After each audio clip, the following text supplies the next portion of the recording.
De clarté, cette première vidéo elle va porter essentiellement sur le A, donc sur la défaite. Donc l'étrange défaite. Alors l'étrange défaite, vous voyez, hein, c'est entre guillemets tout simplement parce que c'est le titre d'un livre. C'est le titre d'un livre de l'historien Marc Bloch, qui est à la base un historien médiéviste, donc spécialisé dans le Moyen Âge, qui a écrit un livre au lendemain de la défaite, puisqu'il a lui-même été combattant en 1940, alors qu'il avait déjà dépassé la limite d'âge, il avait été combattant aussi pendant la Première Guerre mondiale. Et il écrit un livre donc, qui s'appelle L'étrange défaite, où il raconte son expérience de soldat et il essaie de l'analyser d'un point de vue d'historien. Donc c'est un livre d'histoire immédiate et effectivement de comprendre pourquoi finalement la France a perdu la guerre. Parce qu'effectivement c'est pas évident. C'est pas évident. En 1940, la France c'est clairement considérée comme la meilleure armée du monde. C'est considéré comme la première puissance militaire mondiale et la deuxième puissance stratégique derrière le Royaume-Uni. Il y a un empire qui est gigantesque, donc qui permet de compenser la moindre population française par rapport à celle allemande. Il y a donc des ressources considérables et effectivement vous avez une affiche comme nous vaincrons parce que nous sommes les plus forts qui est largement diffusée en 1940. C'est qu'effectivement en 1940 il n'y a aucun Français qui se réjouit de la guerre, clairement. Les Français ont tout fait pour l'éviter, ça on l'a déjà vu avant. Hein. Effectivement, il y a eu cette volonté d'évitement, qui a été d'ailleurs assez fatale, puisque ça a permis à l'Allemagne de mieux s'organiser. Mais à la base, en 1940, on ne doute pas forcément que cette guerre sera extrêmement dure, extrêmement violente, comme l'avait été la Première Guerre mondiale, mais il n'y a pas de raison de penser qu'elle est perdue. En termes militaires purs, les Français, l'alliance franco-anglaise, elle aligne pratiquement autant d'hommes que l'alliance de l'Axe, Allemagne-Italie. Elle a plus de chars, plus de blindés, plus de canons, moins d'avions. Mais surtout, le gros problème, c'est qu'elle va adopter une stratégie qui n'est pas la bonne. La vraie clé de la France, c'est une erreur stratégique et tactique, donc quelque chose de purement militaire. Contrairement à ce que put dire le maréchal Pétain plus tard, qui disait que notamment le gouvernement du Front Populaire avait mal préparé la France, c'est pas complètement vrai. Il y a quelques petites choses qui n'ont pas été faites concernant l'industrie aérienne, mais c'est plus un choix effectivement militaire qu'un choix politique. C'est l'organisation finalement, la philosophie de la guerre, la tactique utilisée, les erreurs du commandement qui vont perdre l'armée française, beaucoup plus que la valeur des hommes qui se sont bien battus. C'est qu'effectivement les Français et les Anglais déclarent la guerre à l'Allemagne en septembre 1939, immédiatement après l'agression de la Pologne, sauf qu'effectivement, ils sont restés figés dans l'idée d'une guerre qui, comme la Première Guerre mondiale, va être une guerre défensive, où l'offensive va se payer au prix du sang. Il faut oublier que pendant la Première Guerre mondiale, chaque offensive avait plutôt été un échec pour l'armée qui attaquait, ou du moins des victoires incroyablement coûteuses. Et effectivement, dans l'esprit du commandement, l'idée c'est de gagner une guerre défensive.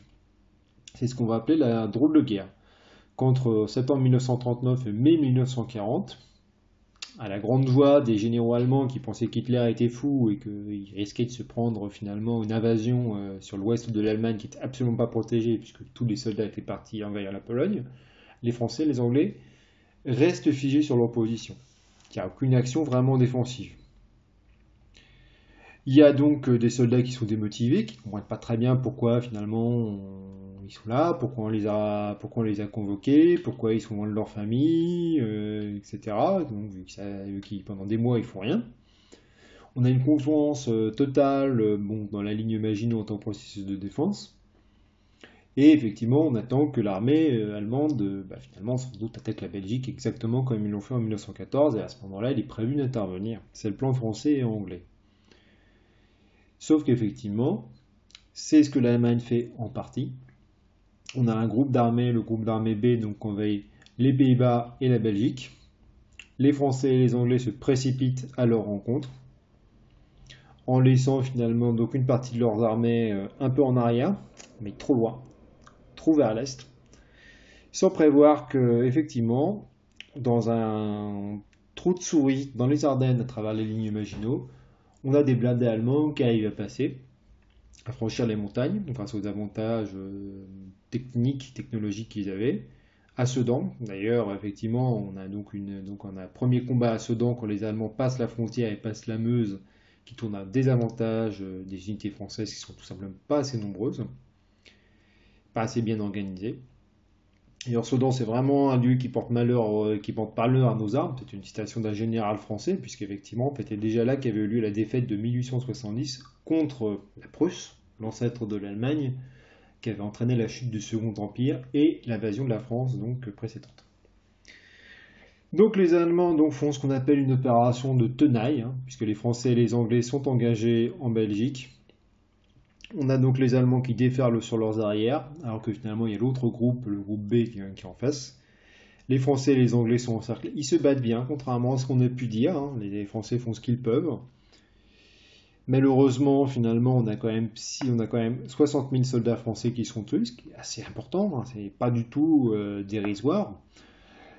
Mais malheureusement, ces armées sont encerclées, démotivées, mal commandées par un pouvoir militaire, un pouvoir politique complètement dépassé par ce qui se passe. Et effectivement, elles sont peu à peu encerclées, repoussées vers Dunkerque. Il y a une partie donc des flottes de la force anglaise qui arrive à évacuer avec quelques Français, mais l'essentiel des soldats français, est fait capturer. Il y aura 2 millions finalement donc de soldats français. Ils ne sont pas si maltraités que ça, à part les soldats d'origine africaine, malheureusement. On en avait parlé, c'est à cause des préjugés raciaux. Ces soldats français ne seront pas si maltraités, mais quelque part ils serviront d'otages. Finalement, pendant toute la guerre, on aura cette espèce de pression qui sera utilisée par les forces collaboratrices pour finalement demander des choses aux Français en disant « Si vous acceptez de collaborer à l'Allemagne, nos soldats seront rendus plus vite à leur famille. » Donc ils serviront d'otages. On a aussi un gigantesque mouvement, donc les Allemands avancent, après avoir finalement donc vaincu les forces alliées. Ils avancent dans une France où il n'y a plus d'hommes, qui est complètement sidérée par l'ampleur de la défaite. Et par sa rapidité surtout, on s'attendait à une guerre longue, difficile, et là c'est finalement une victoire écrasante en un mois finalement donc des Allemands. On a des civils qui fuient sur les routes, c'est ce qu'on appelle donc l'exode.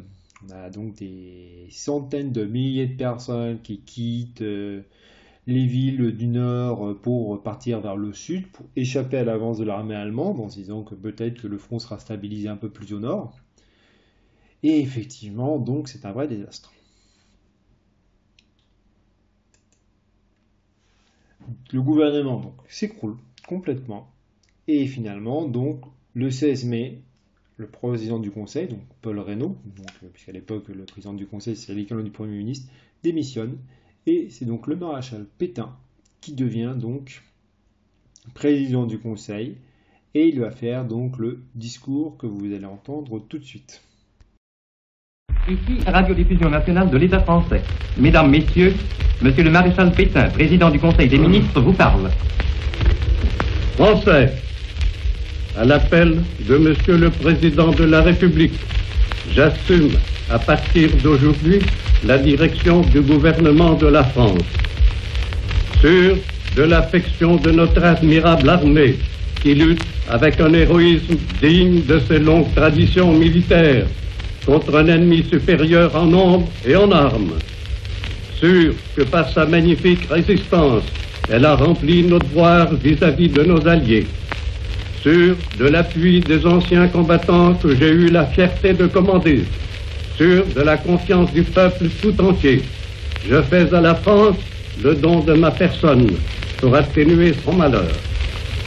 En ces heures douloureuses, je pense aux malheureux réfugiés qui, dans un dénuement extrême, sillonnent nos routes.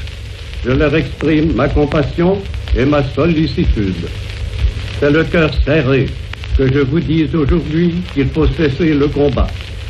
Je me suis adressé cette nuit à l'adversaire pour lui demander s'il est prêt à rechercher avec moi, entre soldats, après la lutte et dans l'honneur, les moyens de mettre un terme aux hostilités.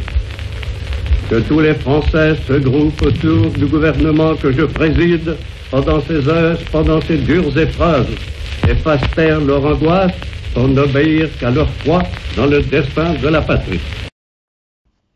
Donc vous l'avez entendu, hein, ce discours, donc c'est celui d'un très vieil homme, hein, le maréchal Pétain est donc très âgé.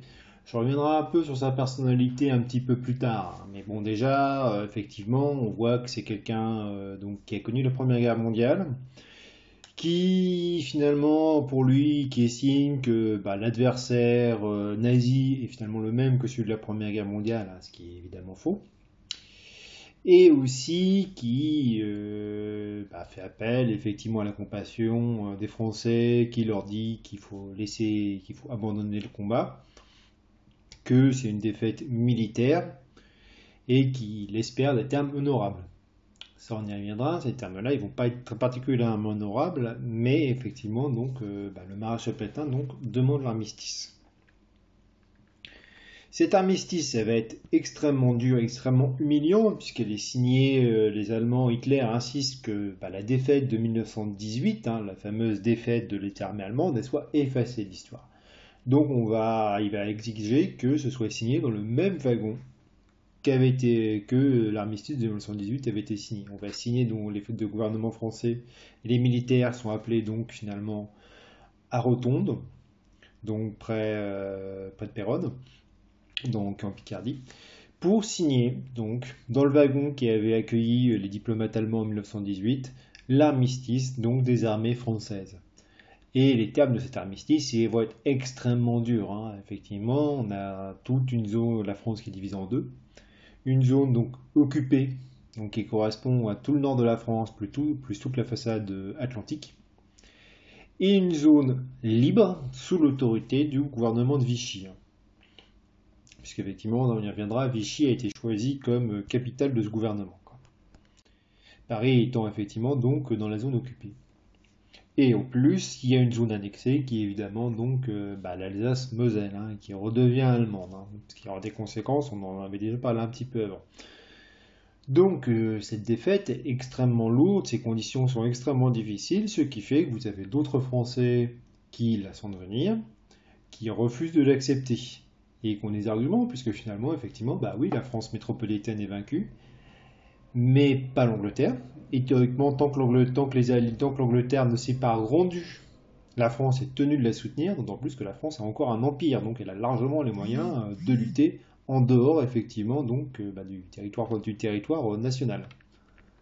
Et c'est donc effectivement la voix du général de Gaulle que là, vous allez entendre.